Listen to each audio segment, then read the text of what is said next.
Hey everyone, I have my personal Stihl FS91R here that I bought brand new 3 years ago, or it's had 3 years of commercial use on it.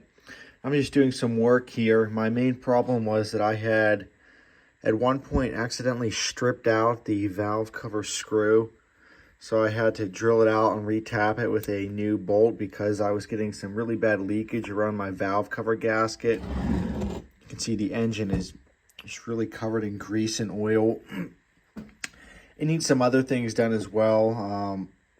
Front crank seal starting to leak. The rear crank seal starting to leak. And you might be saying, well, geez, that's terrible. Stihl has some terrible quality. Keep in mind, these crank seals are more of seepage. They weren't really affecting use at all. I'm very meticulous about my equipment. I'd rather put a couple dollars in the off season than have it go down in the middle of a season. And I had 3 years of use out of this machine without doing anything at all to it. Just regular valve lash maintenance. Nothing has ever been torn down. This is the furthest I've ever taken this machine apart. The only thing that's ever been off this machine has been the cover.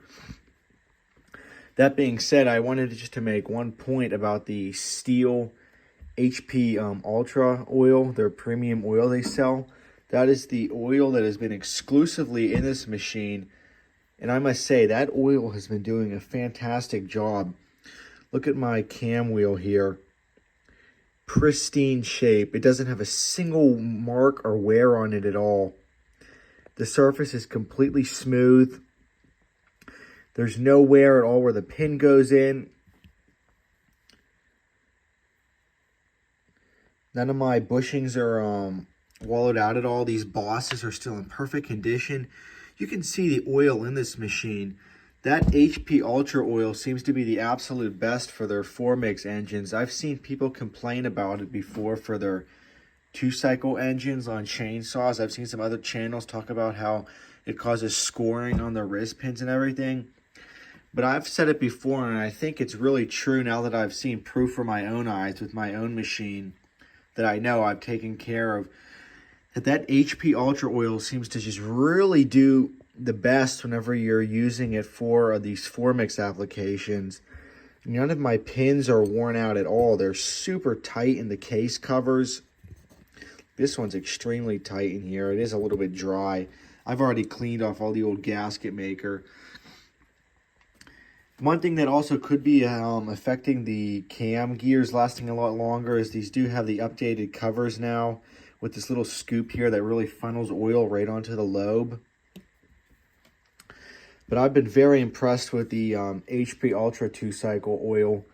I think other 2-cycle oils are fine as well, but I've always just ran it because you got the extra, I don't know if I forget if it doubled your warranty or anything, but that's all I wanted to talk about, was that how good that oil's working. In terms of this machine has held up really well. Like I said before, I probably wouldn't have done any of this work at all. I wouldn't have taken any of this apart if this valve cover did not get stripped out. This is already the new bolt that's been tapped, but it was really causing it to leak all down the front of the engine. You can see, and I know not all of this is from this crank seal, but the further I got into it, I figured I'm already having it this far apart. I might as well just put a new set of crank seals in and reseal the bottom case so I can get another 3 years of trouble-free use out of this machine. It was running fine, honestly, too, with the valve cover leak. It was just leaking oil, and you could never tighten the screw down in the old one before. It would always just spin. Problem with these aluminum cylinder heads is after so many times, they eventually strip out, or if you accidentally over-tighten it 1 or 2 times. But other than that, this machine has been absolutely great. Well oiled inside, never had a problem. So I'm going to get back to sealing her up.